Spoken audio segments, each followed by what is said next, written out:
Bayangin aja, kamu lagi ada di pertigaan sungai kayak gini. Terus, kamu pengen ngambil kayu bakar yang ada di seberang sungai A, yaitu yang ini. Tapi, yang perlu kamu ketahui adalah, dari ketiga sungai ini, ada sungai yang paling dalam dan isinya adalah buaya yang lagi kelaparan. Kira-kira kalau di kondisi kayak gini, kamu bakal lakuin apa? Langsung nyebrang di sungai A atau muter dulu nyebrangin sungai C, B, terus sampai ke kayu bakar ini? Nah, sayangnya di sini kamu cuma punya informasi bahwa kecepatan aliran air di sungai A itu sama dengan kecepatan aliran air di sungai B dan C. Kalau kamu penasaran sama konsep ini, berarti kamu harus paham dulu konsep debit dan asas kontinuitas. Kita mulai dari konsep debit dulu aja kali ya. Debit tuh apa sih gitu kan kurang lebih. Debit adalah jumlah volume fluida yang mengalir per satuan waktu. Atau secara matematis kita dapat tuliskan yaitu Q sama dengan V per delta T.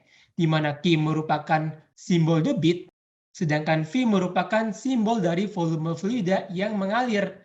Dan delta T merupakan lamanya waktu yang kita hitung gitu.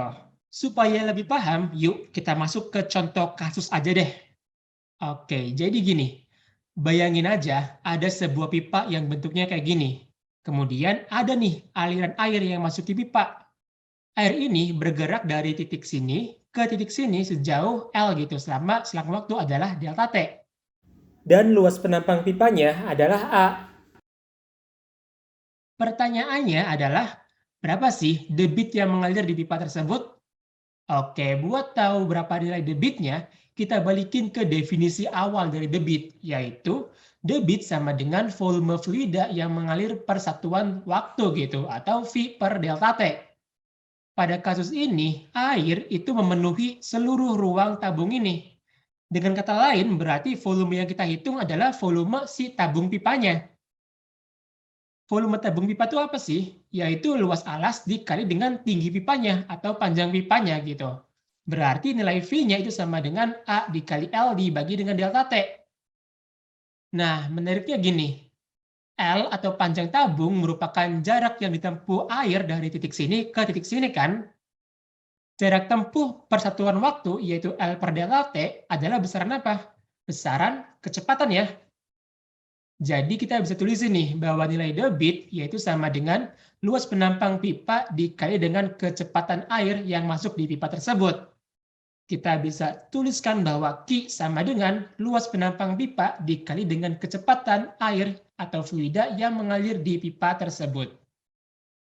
Oke, kalau udah paham, yuk kita masuk ke konsep selanjutnya, yaitu asas kontinuitas. Biasa ya, kalau kita pengen belajar suatu hal, kita mulai dari basicnya dulu nih, yaitu definisi. Apa sih definisi dari asas kontinuitas? Oke, jadi asas kontinuitas merupakan konsep fisika yang menjelaskan bahwa jumlah debit yang masuk ke suatu titik itu sama dengan jumlah debit yang keluar dari titik tersebut. Atau secara matematis kita bisa tuliskan bahwa sigma Q in sama dengan sigma Q out. Oke, biasa. Supaya lebih paham, kita langsung masuk ke contoh kasusnya nih.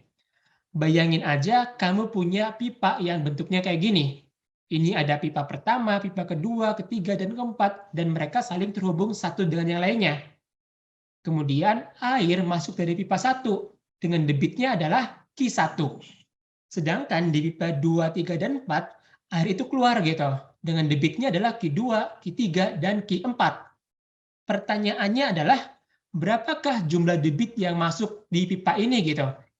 Oke, buat tahu berapa jumlah debit yang masuk, kita balikin ke definisi awal tentang konsep asas kontinuitas yang bilang bahwa jumlah debit yang masuk sama dengan jumlah debit yang keluar atau sigma Q in sama dengan sigma Q out. Nah, debit yang masuk ada berapa nih? Cuma ada satu ya, yaitu Q1 gitu. Sedangkan untuk jumlah debit yang keluar itu ada berapa? Ada Q2, Q3, dan Q4. Berarti sama dengan Q2 tambah Q3 tambah Q4. Nah, dengan kata lain berarti jumlah debit yang masuk itu sama dengan jumlah debit yang keluar nih, yaitu Q2 tambah Q3 tambah Q4. Oke, gimana? Sampai sini udah mulai paham belum konsep debit dan asas kontinuitas? Kalau udah paham, yuk kita balik ke kasus di awal gitu. Kita pengen tahu nih, sungai mana yang paling dalam antara sungai A, B, dan C. Buat tahu sungai mana yang paling dalam, kita balikin ke konsep asas kontinuitas yang bilang bahwa jumlah debit yang masuk sama dengan jumlah debit yang keluar. Pada kasus ini, debit yang masuk itu berasal dari sungai A, sedangkan debit yang keluar itu ada di sungai B dan sungai C.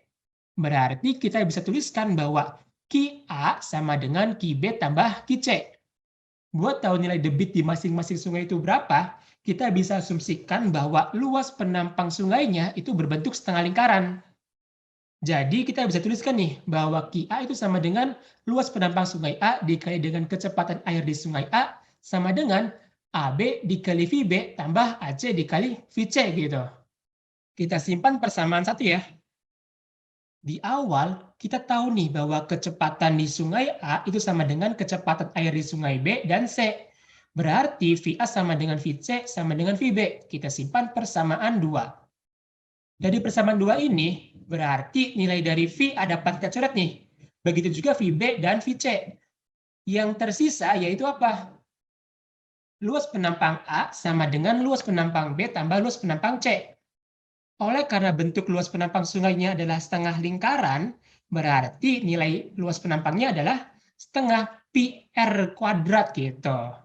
Maka luas penampang sungai A adalah setengah pi RA kuadrat sama dengan luas penampang sungai B yaitu setengah pi RB kuadrat tambah setengah pi RC kuadrat, di mana R merupakan jari-jari si sungainya atau kedalaman sungainya. Oleh karena di kedua ruas ini punya nilai yang sama yaitu setengah pi, di kedua ruas kita bagi dengan setengah pi nih. Maka bisa kita coret nih. Yang tersisa yaitu RA kuadrat sama dengan RB kuadrat tambah RC kuadrat.